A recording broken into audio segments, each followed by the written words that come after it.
Hare Krishna. In our modern society, the more one earns, the higher percentage of his income is taxed.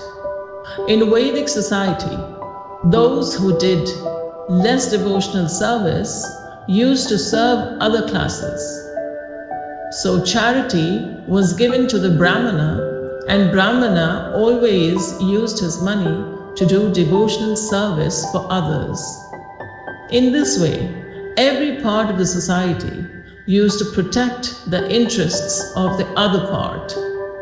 The irony is that we consider today's society as modern, where in spite of all the social benefit programs, no one is happy, and consider Vedic society, where everyone was happy, as a rudimentary society. Hare Krishna.